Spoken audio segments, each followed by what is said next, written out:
Welcome back here at the Orchestral Tools booth at the NAMM Show 2019. Today is a super cool day because we got a special guest. It's Tom Holkenborg, aka Junkie XL. So we really are proud to have a super cool collaboration with him. And yeah, now he's here. You have the chance to ask him questions, whatever you want. I now give the microphone to him. And yeah, have fun. Thank you, Jan. Yeah, so we're here to talk a little bit about this really great collaboration with Orchestral Tools. Something I'm very proud of. We already put so much work in it. We're not nearly halfway done. It's so much work to do this. But I know that because I've been making tons and tons of libraries over the last 30 years, 35 years. So it's really great to do this. Obviously, I will answer your questions like that you might have, like in a group setting like this. Also, when this thing is over, I'm going to hang around for another 2 hours or so. So if you want to talk to me personally, you just come up to me and we'll talk about stuff. So it's all cool. I want to say something really short as an introduction, like how we got here, and then we can take it from there with questions. So kind of what it is in the trailer already, and people that know me or follow Studio Time online or know what I do is that I've always been really into sampling and really into sound. I have the age that I was lucky enough to be like in my late teens when the first sampler became available for normal idiots like us, because before that it was the Synclavier and the Fairlight. It was like impossible to afford any of that. So for me it was the Mirage, and after that it was the S50, then the Yamaha TX16W, then the Akai 900, the 1000s, the 3200, the ASR 10, you name it, Kurzweil, Emulator 3, Emulator 4. I started collecting all these things like while I was in the music store, and I could get all these things very dirt cheap because people traded all that stuff in for new equipment, and for 50 or 100 or 150 bucks, I would walk home with a machine that is now worth, some of them up to 50,000 pounds.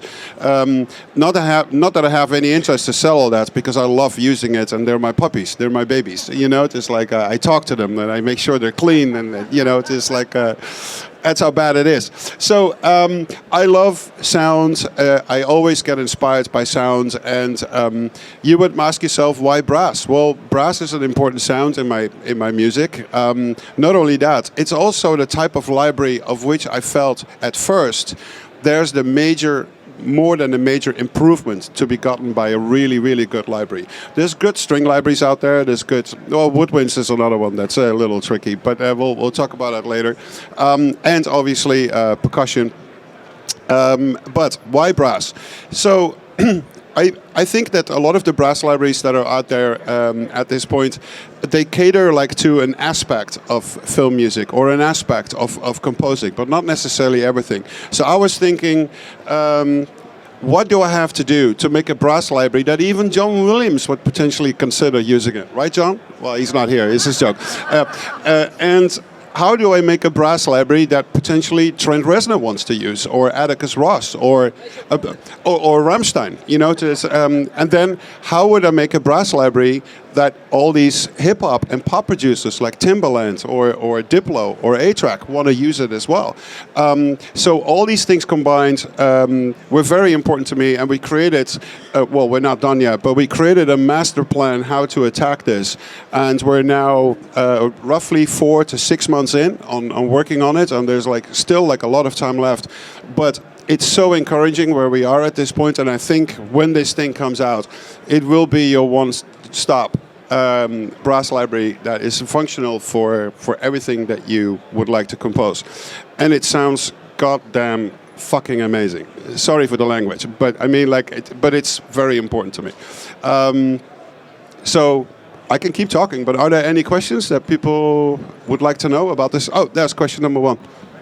So what are the main things you were missing in the other brass libraries out there, and what were those things that you wanted to do with this one? Okay, I think it's a very important question. Let's start with intensity. I think there's a lot of brass libraries out there that don't go quiet enough. They don't go emotional enough, but they definitely do not go loud enough. And that is like one of my, that was one of the major things. So how can we deal with that with like multiple different layers and just get the articulation like really, really, really right? So from the very, very quietest to the very, very loudest. And when I say quietest, not artificially by yanking the sample and volume down, but when it comes to the playing and the emotion that goes into it. So that was a very important one. And not just on the highest trumpet note, but also on the lowest tuba note or the lowest horns or the tenors. So very important thing. Obviously, we recorded all the different sections, and we still have to do like some extra recordings. But the idea is that, especially, for instance, let's just focus on the horns. But what I always found, for instance, is that I'm not sure who of you ever had the luxury to record horns in a live scenario. But let me tell you this: when horn players come in and they warm up, you know what they play? They don't play. No, they play. These guys can play so ridiculously fast. You know how fast a tuba can play? It's insane. Many years ago, when I was still working with Hans, I had the fortunate opportunity to see some of the recordings that he did for the Sherlock movie, where he worked with some Romanian artist. And the tuba player was the bass player in that. And these guys can play blazingly fast. But pick any library out there in the world, and you play a tuba, and it's like a train that wants to get started, but it doesn't really start. Also, tuba can play very high, and it's a great mix with the French horns, for instance. So these are things that you don't find in libraries out there. So that was an important aspect. Let's talk about the attack of the brass. So brass has so many different ways of having an attack note. The ones usually that you find out there, it's especially when it comes to long notes or the legato notes, it's a very slow attack. And yes, you need that when you write like a very long, majestic melody that is played in the horns. But what if you want to play something? It's very hard to program that with existing libraries. And what we probably all do at home to make this work is like you mix like a staccato patch with like a legato patch, and you do as good as you can, but it's never going to sound really natural. So another aspect that for me was like very important: different forms of attack, naturally played, not artificially edited. The other thing that was important for me too is how can you do the craziest sound design on brass ever possible and create like a department where everything gets really like gnarly and really ambient and really spaced out. It still feels like brass, but it's like a whole different approach to it. So that was very important for me too. Then when we talk about staccatos, I mean, there's not just pop, pop, there's like all these different types of lengths of staccato. Now, this is not only the recording that we're talking about, but I'm not sure if you guys saw the amazing sample player that they're developing right now that's coming out, and what you can do with microphone positions, what you can do with very intelligent programming. So that's really going to help that Bryce library shine like nothing else. And then you would wonder, why would a Dutch guy work with a bunch of Germans? Because normally that is not really a good combination. Soccer, not so great. But I mean, I have to say, 1974, Holland was in the World Cup final soccer, and we got beaten by the Germans, and that's like 1974, and it still fucking hurts. Okay, so we're still dealing with it. Yeah, you might say get over it, but it's like soccer, just like. It's only been like 46 years or 40 years, come on. These guys, in my humble opinion, the way that they attack the precision of editing, the way that they go about their legato modes, how smooth they make them, especially with the new player that comes out that gives us so much more opportunities to make it even better. They're very, very, very meticulous about it, and they take it really, really seriously. And for me, it was like, like a no-brainer, And then the fact that they come from Germany, I can deal with that, It's like, but and they're absolutely lovely people to work with. So I'm very proud on this collaboration. So more questions? Yeah, go for it, sir. Will the sample library be primarily sections or solo instruments or both? So it's going to have a lot of that, but we're still experimenting, like with how we want to really do it. But I can tell you this. For instance, if we talk about the tenor bones, we went for all kinds of sections, of which the smallest one is 1, and the biggest one is 12, and everything in between. So, but we're still experimenting, like how we really want to make that really effective and how to make that work really, really natural. But we're very excited where that's going, and that same philosophy applies to every instrument of the brass family. Any other questions? Maybe? Yeah. I was just wondering. Oh, my voice sounds weird in this. How's the playability going to be? Is it like a single patch with the key switches, or is it going to be individual patches, or is it going to be, I suppose, more like Jasper Blunk's libraries, where it's a single patch and it has the staccatos and legatos all in it, like morphing together? Also with that, we're experimenting. But I would really like to refer to you the video that they played, like at the event, like on Tuesday at Paramount, like what this new sample player is able of doing. And so yes, we will provide like complicated patches that are predetermined what they're going to do. But with this new sample player, you can build your own complicated patches. You can set the velocities, whatever key control key commands you want to do for it, or you want to use CC controllers or whatever. So the actual sample player is really helping us to create things that are technically even more complex than you would even do with a single sampler instrument. So I know that you use Contact a lot too. What's your workflow like now moving to a new sample, and have you found it to be the same, easier, or just different since you're using? Well, I don't have access yet to the new player because everything is being developed at Orchestral Tools, and we're working together on that. And I'll be in Berlin, and then, we're checking things out together. But at this point, yes, I do. The instruments that I built myself, I at this point I play them back in Contact. But the new brass library will come out for the new sample player, because it will give us more options to play with certain things. Go for it. I have a question. It's not for the brass. I'm very excited about the brass, but most of the people in the film scoring community know that you're well known for your amazing percussion sounds. Will there be a follow-up of a percussion library with Tom? Next year in May, we're going to release a tambourine library, and that's going to be the start of that, okay? Next question.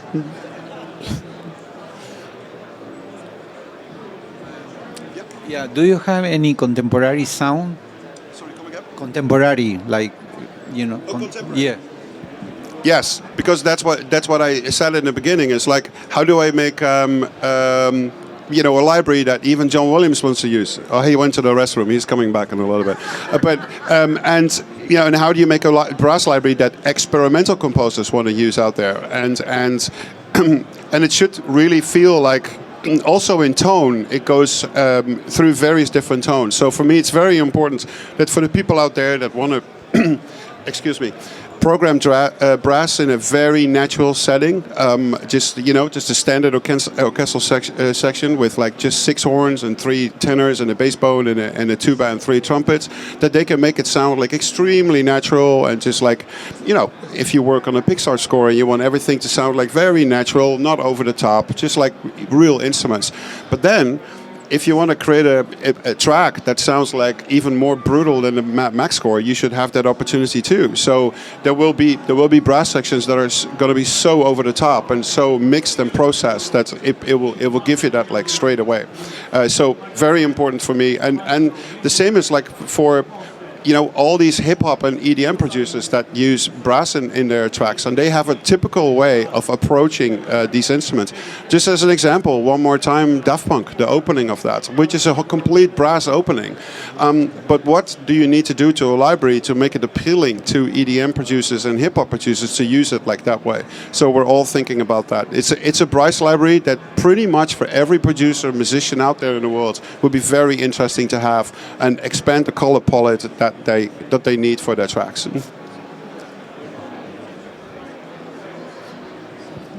Will there be a bottle mic? Sorry? Will there be a bottle mic? A what? A bottle mic? Are you familiar with the bottle mic? I'm not. Will there be a bottle mic? I don't know what that is. Can somebody explain to me what a bottle? Oh, the mic is just in the bottle. No, we didn't think about that. Shit. I'm sorry, this brass library is not going to be for you, my friend. Oh shit, yeah, we still have time. Let's record everything again and make sure that the bottleneck is like... Okay, yeah. Any more questions? Oh, yes, sir. Here you go. So, New Orleans type jazz with a tuba, a simple brass band that has the grit. Thank you. That has the grit as they enter the note and then they sweeten it. How are those samples done, and is it effectual? You bring up a very interesting point, which is for the people that didn't hear it, the grit in the initial attack of a brass instrument, for instance a tuba, and then it goes more to natural.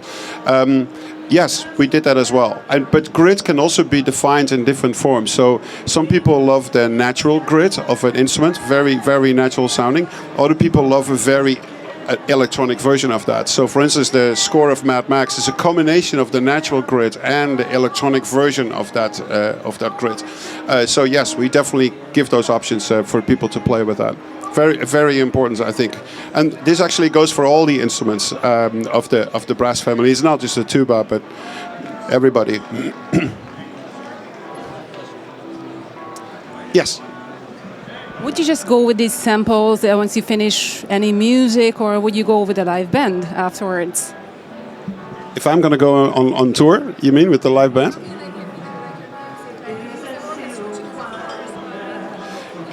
Yeah, well, the thing is, like, I had an electronic music touring career for over 25 years, and I've seen every corner of the world, from very shitty bars with two people at the bar, didn't give a shit of what I did, all the way up to the gay pride in Rome for 1.5 million people. So I've had everything in between. And now I'm really like a studio animal. And then Hans Zimmer called me last year. And he's like, "Tom, we should really join me on tour." And I'm just like, "Are you fucking nuts?" Just like that guy never went on tour. It's like, so he has a lot of fun going on tour, and he should. He should really enjoy himself. But please leave me out of it. Just like do it on your own. So I'm very happy to be in the studio and just to play around with what I like to do. And maybe in the future. But not anytime soon. Any other question? Yes, sir. Come on over. Are there going to be any added effects or textures? Well, what you said with the textures and the effects, I really consider that like a separate category, and so we're still thinking about that, like how far we want to take that, but.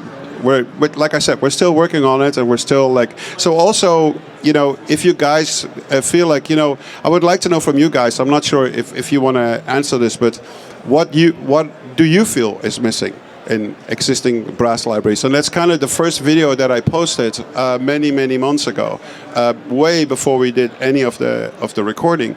And people left so many useful comments underneath that video. There were actually a few there that I didn't even think of, and so it was very helpful. So if anybody wants to elaborate on what they feel is really missing right now in the brass library that they would really like to see.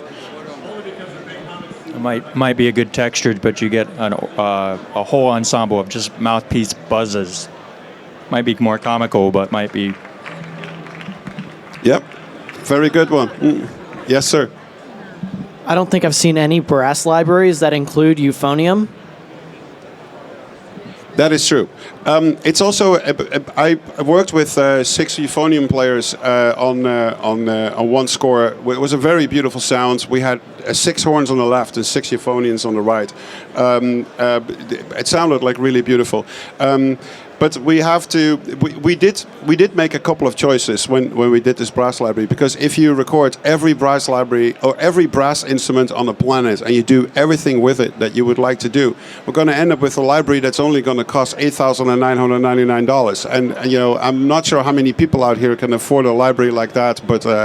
It would be painful. So yes, we did make choices, and at this point we haven't included the euphoniums yet. But you know, if people really like what we're doing with this brass library, we could make like a very interesting extension, and we go through all the other members of the brass family that are less known to people.